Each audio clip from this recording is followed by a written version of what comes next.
Para po sa devotion natin patungkol sa Zion, Part 2. So, dito po pinag-aaralan natin ano ba yung ibig sabihin ng Zion. Now, yung Zion po, ang fulfillment niya po ay si Jesus Christ and the Church. At, mahabang talakayan po ito, pang mga 1 oras, 2 oras. Pero po, ginawa natin 15 minutes lang sa devotion natin, plus meron tayong mga extra videos like this para mas ma-explain natin, no? So, yung verse po natin ay from Isaiah chapter 2, verse 1 to 4.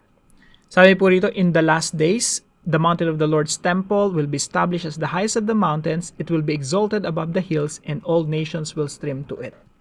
So, yung mountain of the Lord, yung Zion, yung temple, isipin po natin, isa lang yan, no? Palitan lang natin yan ng church. So, basahin po natin. In the last days, the church will be established as the highest of the mountains. It will be exalted above the hills, and all nations will stream to the church, the people of God. Many peoples will come and say, "Come, let us go up to the church of God, God of Jacob." Why? Because dun sa church, sa people of God, sa assembly of God, si Jesus Christ will feed us with His Word. Jesus Christ is teaching us with His Word. He will teach us His ways so that we may walk in His paths. The law will go out from the church, the assembly. The word of the Lord from the church, the people of God. He will judge between the nations, si Jesus Christ, He's ruling over the church and through the church. He will judge between the nations and will settle disputes for many peoples. They will beat their swords into plowshares and their spears into pruning hooks. Nation will not take up sword against nation, nor will they train for war anymore. Now, yung ganitong interpretation po, maganda kung balikan nyo yung interpretation ng mga naunang Kristiyano, mga sinaunang Kristiyano, no?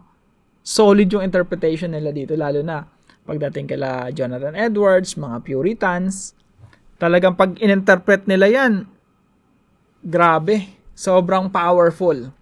At, nakaka-encourage talaga kasi this is about the victory of Jesus Christ, the victory of the church, the victory of the gospel. Tagumpay ito ng ebanghelyo. Now, gusto ko lang emphasize din yung verse 4. Sabi dito, He will judge between the nations and will settle disputes for many peoples. Alam niyo po, habang lumalaganap yung ebanghelyo, dumadami yung mga Kristiyano, nagsisikalat sa buong mundo. In that way, dinadagsa ng mga nations, ng mga bansa, yung iglesia.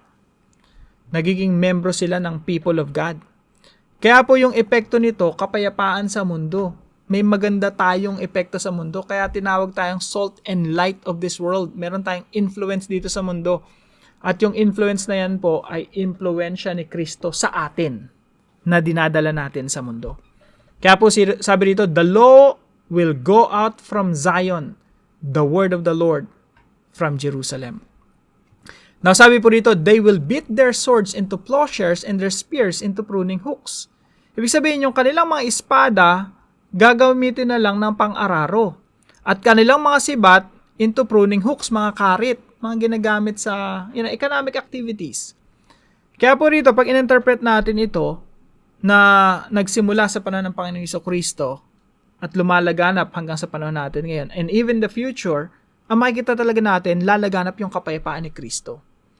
Again, Isaiah chapter 9, verse 6 and 7, pagkapanganak ni Kristo, iaatang sa Kanya yung paggugobyerno and of the increase of the abundance of His government and peace, there shall be no end.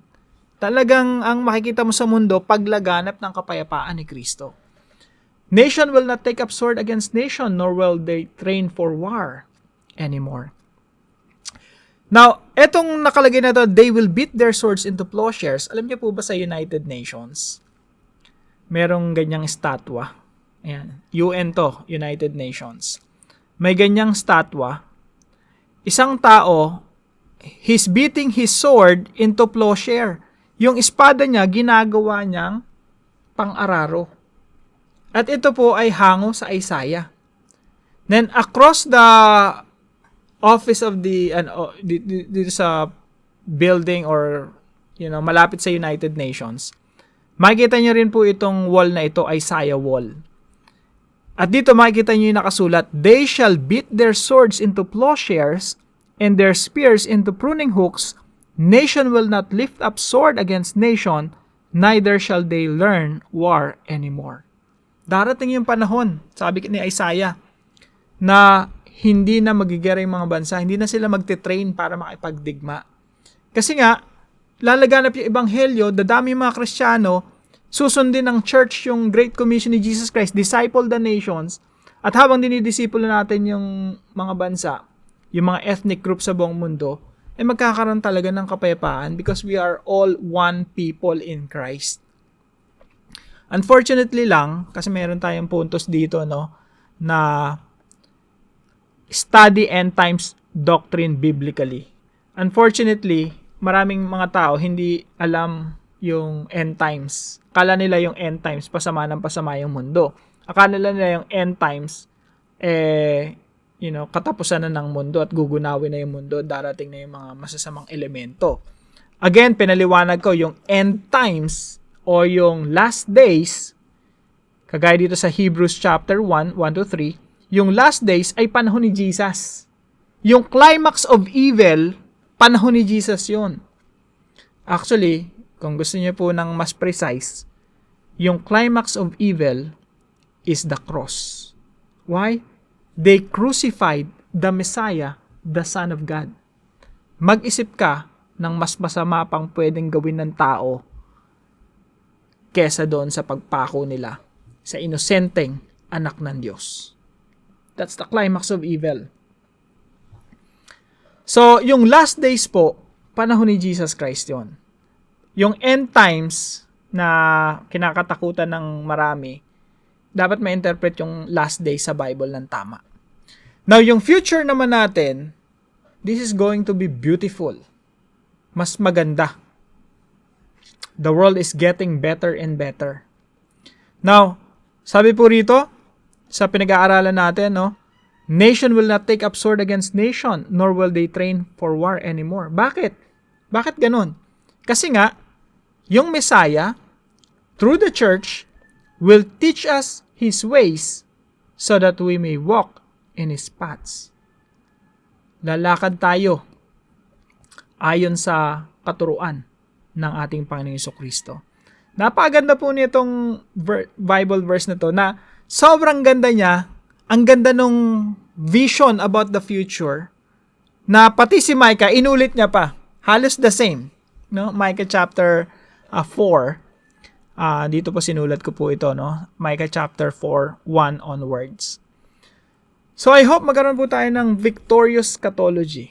Ibig sabihin ng eschatology, pag-aaral patungkol sa end times na ang nakikita natin, victory, tagumpay ng ating Panginoong Jesucristo. Mula sa time ni Jesus Christ hanggang sa ngayon, nakita natin, kumakalat yung ebanghelyo, ang daming mga ethnic groups at mga iba't ibang mga lahi nakapasok na doon sa church, sa people of God. All nations will stream to it. Tanong, nakikita nyo ba yung sign na para bang bumabagal o humihinto o nanghihina yung ebanghelyo? May nakikita ba tayong senyales na parang hindi magtatagumpay yung gospel? O ang nakikita natin, continuous victory after victory after victory. Triumph after generation after generation after generation. Ako po, ang nakikita ko, base sa Biblia, na yung gospel ni Jesus Christ, i-accomplish yung purpose. Ano po yon? Na yung lahat ng mga bansa ay luluhod sa ating Panginoong Jesucristo. Kaya po, pinapamanhik ko sa inyo, paglingkuran natin ang ating Panginoong Jesucristo ng buong buhay natin. Kasi nandito tayo sa isang endeavor o isang advocacy o isang pinaglalaban na merong kasiguraduhan ang tagumpay. So let's serve King Jesus by spreading His word. You're on the winning side. Nasa side tayo ni Kristo na sigurado panalo. Let's keep serving King Jesus by spreading His Word.